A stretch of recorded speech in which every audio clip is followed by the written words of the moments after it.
10 should be read from a particular seat. Okay, Senator Natasha, let me come in here. I have no right to speak from that seat, that I should speak from my new seat. Yes. The Senate President aired, hold on please, this is a very important point. Okay. The Senate President himself made a mistake by not allowing me to speak on that order 10, because it says here, and let me mention number 11. When a matter of privilege, Senator Natasha, I'm going to have to come in here. Senator Natasha, I am going to have to come in here. Thank you so much. Yes, please. You'll have more time to explain, but we have such limited time. I want to get as much out of this interview as possible. Well, thank you for expressing and opening up your statement. So what I assume from what you said now, because that was the question I was going to ask you, was the Senate Standing Orders, Chapter 362. A senator may only speak from the seat allocated to him, provided that the President of the Senate may change the allocation from time to time. So what you're saying is that Order 10 trumps Order 6.2 in terms of your ability to speak. But you can respond to that after I ask this question. Based on that, you made allegations last week Thursday in the chambers saying that you've been maligned. In fact, you said to the Senate President on the floor, in the chambers, that you are not afraid of him. Can you share or expatiate on what you mean by that? And when you had a follow-up interview, you were talking about how some of your privileges were deliberately taken away from you. What was the motive behind this? And then finally, is this exclusive to you alone? Or is it just because, I mean, there are many things that have come up because you're a woman, there are only 4 women in the House, you and the Senate President have personal altercations that have now appeared in the chambers. Is this privileges being withdrawn from you exclusive to you alone? And why do you think that is? Now, thank you. Indeed, the Senate President has the right to allocate seats to every senator. And the senator should speak from that allocated seat. But here it is. I was not about to make a debate. Neither was I about to contribute to a motion. I was reading an SOS, which is a lifeline of any senator. For any senator to have invoked Order 10, that means his privileges were already, or her privileges were already infringed upon and denied.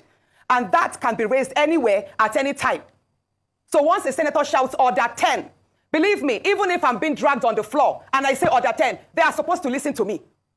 Wherever I sit in that place, that's why I said any senator may rise at any time to speak upon a matter of privilege, suddenly arising, and I should be prepared to move same. So in this part, the Senate President, once I raised Order 10, he ought to have allowed me to speak. And then he could have maybe taken his own discretion to overrule it or move that complaint to the Ethics and Privileges Committee. But the Senate President failed to do that. Instead, he ordered that the Sergeant at Arms should move me out of the chambers and prepare for my suspension. Okay, next question. Now, you're talking about my outburst. Yes, I did mention. I did mention that my rights in the Senate there, I have been dehumanized, I have been maligned and all what. And that outburst, I believe that the seat change was just the straw that broke the camel's back. A lot has been going on. And you asked, I'm just going again, trying to mix up the question. Yes, that's fine. So I asked you, you made a statement that you've been maligned, you are not afraid of the Senate President, and that I asked if this was exclusive to you alone or if this is a particular trend. Yeah, that outburst, that's what I'm about to explain that. Yes. Yes, so many people do not know what I'm about to say, but I'm going to speak my own truth. And the Senate President is allowed to counter that. It all started on the 8th of December, 2023, which was a day before his birthday and my birthday. We are birthday mates. We were all in Akpabio because he had a big fanfare in the stadium. Myself, my husband, and a few of his close friends, we went to Akpabio. And at first, we were at Ikot Ekpene. We were in his house in Ikot Ekpene. Then we all moved to his house in Uyo, which was about 8 p.m. And he held my hand and said he wanted to show me around his house. My husband was walking behind us, just 3 of us. We're walking around from room to room. He showed me the beautiful interior. This was done by this, by that. This designer here, he bought this from. I was like, God, it's beautiful. And then I noticed that he hastened his pace while still holding my hand. And my husband was behind, still on his phone, but he was catching up whenever he could. And then he got to this particular sitting room, and he said, do you like my house? I said, of course, sir. Every room, beautiful, nice interior, quality taste. He said, now that you're a senator, I'm going to create a time for us to come spend quality moments here. You will enjoy it. At that point, I just pulled away, and I was like, I don't really understand what exactly that meant. But then my husband now, when I turned around, I saw my husband was already near me, and the way my husband looked at me and looked at him, I was beginning to wonder, did he hear part of that inciting statements or not? And then the Senate President, too, I saw that he also had that thought, like, did my husband hear the invitation to treat or not? So then the Senate President now said, oh, by the way, let me show you my chapel. He has a chapel in his house as well. So while we were going to the chapel, you know, we walked in silence and all. So that evening, before we left the Senate President's house at about 11 midnight to the 4 Points in Ikotepene. And my husband asked me, Natasha, what did the Senate President whisper to you? What's he telling you? I thought, should I tell him that he was speaking about bringing me in here at a special time for us to have a good time? Or should I just kill it there, wrap it as if there was nothing? Because tomorrow was a big day. I know how much my husband adores the Senate President. He loves him as a brother. My husband would do anything to support him. Yeah. So I told my husband, nothing. I can't remember what I created, but I just gave him some words to manage, to mask what was said. When we laid in bed, I looked to my right, and my husband wrapped his arms around me, and he said, my love, you can't tell me anything.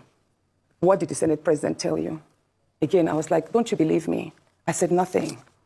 Nothing. Moreover, it's my birthday in a few minutes. Let's just be happy. Then my husband told me he doesn't want to see me travel out of the country alone, and I should not go to the Senate President's house, because he has a guest house where many senators do go there, after office to get approvals and all that. So I told him, okay, no problems. That was it. I thought that was going to be the end. But then, in February, I wanted to move a motion. I wanted to move a motion for the investigation on the ills of the corrupt practice in Ajaokuta Steel Company. I listed that motion 5 times. It was the 6th time that it was listed on the order paper that was approved. Many senators can testify to that. Each time the motion is listed, just before he takes it, he will say, oh, Senator Natasha, we can't take this motion because the board of the Senate does not accommodate it. Or he will speak on others and then let it drag so that just before my motion is taken, the time will be well spent. So he kept on doing that. I went to him in his office. And I said, Senate President, you know how important this Ajaokuta Steel Company to me is. You know how important it is to my people and to Nigerians. I've noticed that you have stepped down this motion. As a matter of fact, a number of senators told me, go and see him and plead with him so that he would take it. I was like, sir, please, why can't you take this motion? It's very important. It's been listed. Then it was listed the 3rd time and stepped down. He then said, Natasha, I'm the chief presiding officer of the Senate. You can enjoy a whole lot if you take care of me and make me happy. At that point, I said, sir, I'll pretend that I didn't hear this. He said, well, the ball is in your court. I left his office, and when I got home, I told my husband, I didn't tell my husband what happened. I just told my husband, please, can you speak to the Senate President to allow my motion scale through? I think I also spoke to the DSP, to the leader, Senator Peme. I spoke to a number of senators that they should please intervene and allow him to. I never told them what happened. My husband had to take a trip to London. Then the Senate President traveled to London. My husband met with the Senate President in London and pleaded with him. Let my wife take this motion on Ajaokuta. That is very important to her. Okay. All right, Senator Natasha. He said, okay, that he did not take it because he was protecting me. Hold on, please. He didn't take it because he was protecting me. Protecting me from what? Anyway, at the time my demotion was taken, it was the Deputy Senate President, His Excellency Barao, that actually sat. The Senate President stood up and walked out. So it was Senator Barao that actually took it. All right, Senator Natasha. And from there, many other incidents happened. Yes, Senator let's Natasha. Talk about the nightclub. Yes. Hold on, let's talk about the nightclub incident. Professor Kila is going to ask you a question. I'm so sorry to have to interject here. But I just want to mention that, and I'm glad you gave the caveat at the beginning of your statement, that this is your side of the story, and the Senate President has the right to defend himself or to counter what happened between you privately. So what I assume, or from what you're saying, is that what happened last week Thursday began from a private conversation, and then you have felt like you've been maligned as a result of you not agreeing to certain propositions, right? Yes. Okay, so what has happened? You know the same story of when a student keeps being failed. Yes. Please, let me say this, Ayo. You know the situation we see in universities whereby a student is continuously being failed just because she has not slept with the lecturer. That's what I've been facing, in simple terms. Thank you. Professor Kila. That is what I have been going through. Thank you very much, and Professor Kila. Now, moving to, should I speak about the nightclub incident? No, that's okay. Professor Kila will come in now. Thank you. Don't do that. It's barely time to come in because you've just indicted the lecturer indirectly. And I'm coming to ask you a question.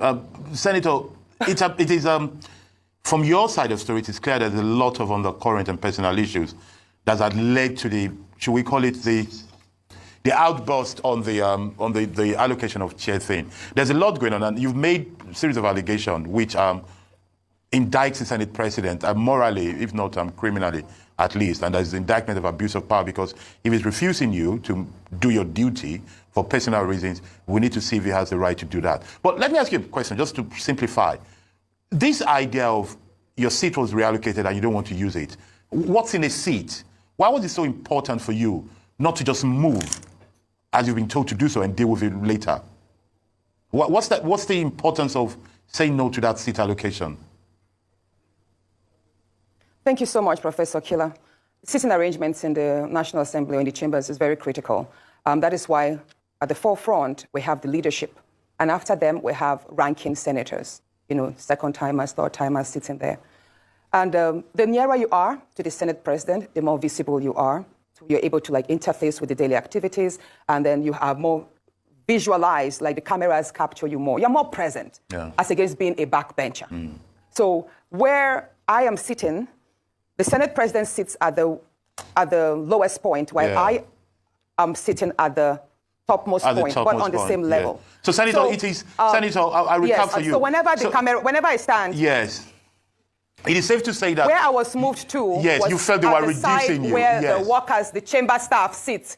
So you felt they were relegating you. They were relegating you. If they say, hold on, exactly. Let me say this. Yes. His excuse that it's because there were 2 vacant seats due to the decamping of the senators, right? Yes. And that why did they have to pick on me to start the shift? There were other senators that were in front of me that would have filled the seat. Why did it have to be me to fill in the seat at the far corner?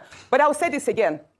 If you see where I sit at the back, there is a silent degrading of senators that, as I say, came from court. Yeah. We are made to feel as if we are lower than our other colleagues that resumed office and were sworn in earlier than us, even though we're all first-timers. Do you understand what I'm saying? Yes. I remember when I asked, initially, I asked why I was not sitting amongst my other first-time colleagues. Yes. And I was told that is because you resumed 6 months later. So it's almost like a punishment because I resumed 6 months later. Therefore, I have to sit or take seats or wait for my other colleagues whom we all ran elections with together and won together, even though we were rigged. So Senator, we were made to sit at the back. So after me, it seems clear to me. Senator Akpabio, who came 2 weeks after me. Yes. So it seems to me from your own narrative, that you feel victimized and you feel you're being treated like a second-class senator in that place. Let me ask you a question based on your own narrative. I have a very important... No, but very quickly, you're going to say, let me just ask you just this question. Professor. Yes, just this very question. Do you feel that other senators in that house, male or female or different party, do you feel that they're standing up to what they ought to be doing, or do you feel they're also, with their silence, complicit with your victimization? I want you to judge the whole Senate, 109 men and women. No. Okay. You don't feel they're complicit, and you don't want to... Now, here it is. I have enjoyed tremendous support from my colleagues. And the fact that a number of my colleagues have not spoken out publicly in my defense or criticized what has happened does not mean that they do not visit me privately at home or they do not call on me to give me words of encouragement. Why they are yet to come up openly and criticize the activities of the Senate President, probably that's best known to them. However, one question I have been asked a number of times is, why are the women silent? Why are the 3 other women silent? Yes, so why, Senator? Why do you think they're silent? The day I filed the suit of defamation, the suit that sexualized, whereby the Senate President's SLA on new media, Mr. Patrick Mfong, sexualized me by addressing my attire as being transparent and that the only thing I know how to do is to wear pancake to the chambers. So when I filed that suit, Senator Ireti Kingibe, hold on, Senator Ireti Kingibe, Senator Natasha, and Senator we're low on time, 3 women who sent messages to me that they do not support the litigation.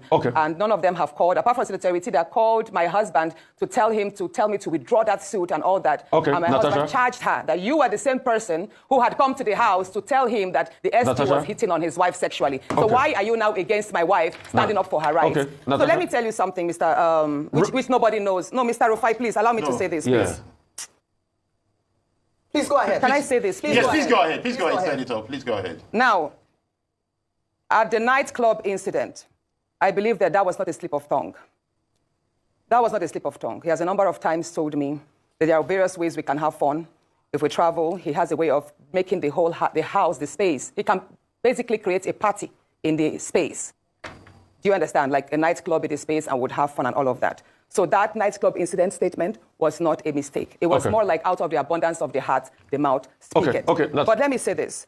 The day before please, Rufai, let me laugh. Go ahead, Natasha. Go ahead. Let me speak, Please go ahead.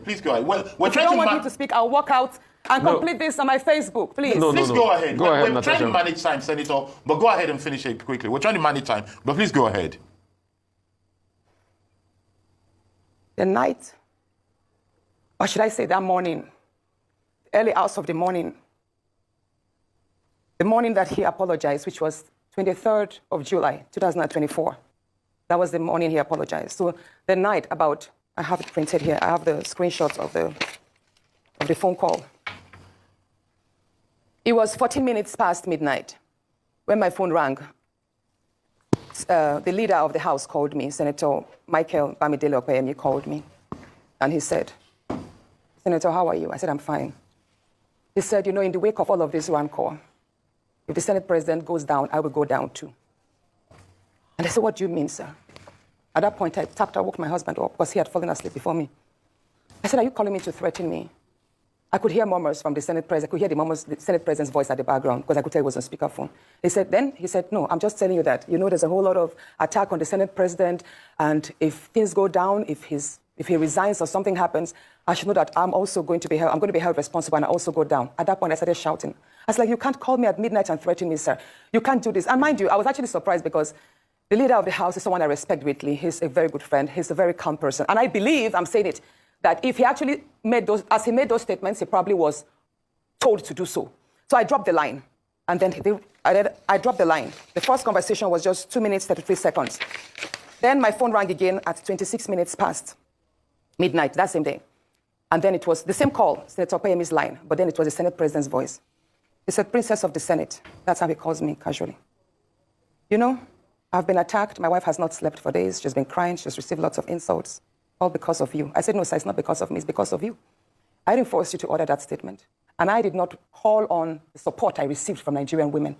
So don't blame it on me. He said, no, he's telling me this because the Dane of Agbo, I think he's a king in Agbo in Delta State. So the Dane of Agbo spoke with him and told him that he, that's the Senate President, was the most hated politician in Nigeria at that point. Mind you, that was a few days to the protest. There was this end bad governance protest on the 1st of August, and this incident happened like a week before. So he said the Dane of Agbo told him, Mr. Senate President, you know, your rating is all low. You're one of the worst. You're one of the most hated politicians now. So I would advise, he said the Dane of Agbo advised the Senate President to leave Abuja because if he is caught in the middle of the protest, he could be attacked by the Nigerians. I said, so why are you telling this, sir? He said he's telling me because he found it insulting that the Dane of Agbo would tell him to leave, to run away, to leave Abuja. And that he's telling me, Sen Natasha, I'm telling you, go and tell them that if anybody over the age of 20 approaches me during the protest, I will what was the word? Hold on. I will take that person down. The Senate President told me over the phone that based on the advice that the Dane of Agbo gave him, that he should leave Abuja in the wake of the protest so that he will not be caught and probably will not be approached or attacked by the youth. He said, Natasha, I have the capacity. I'm number 3 citizen. If anybody over the age of 20 dares to confront me, I will take that person down. That person should dare me with his life. I said, at that point, I started shouting. I now told my husband, he didn't know the phone was on speakerphone all the while because I'd woken my husband up from the first speaker. I was like, my love, can you hear what he's telling me? This is exactly what he does. At that point, now when he knew, he was like, is your husband there? I said, yes, sir, my husband is here. And he heard everything. He then told me to pass the phone to my husband. And you know what he said? Immediately, he changed his tone. He was like, oh, Alema, I have a slot for you for an appointment from Delta State. Why don't you bring a nominee? And I took the phone back. I shouted at the Senate President. I said, you can't pacify us. You can't threaten me on one side and then pacify me. Sir, I'm aware, even though the conversations took place on via WhatsApp, I know that the DSS and the NSA's office, they have the tools to extract these phone calls. And I'm going to publish yes, sir. Okay, Senator Natasha, thank you. And he told me that, well, all you want, hold on, please. He then told me that, all I want is an apology. He would apologize on the floor that morning and that he expects me to accept it. So all that morning, when I walked in, I was already threatened. I was already petrified. This is a man who had already called me at midnight, so I didn't sleep all night. I just had to say to his seamless apology. Senator Natasha Akpoti, thank you so much for being here.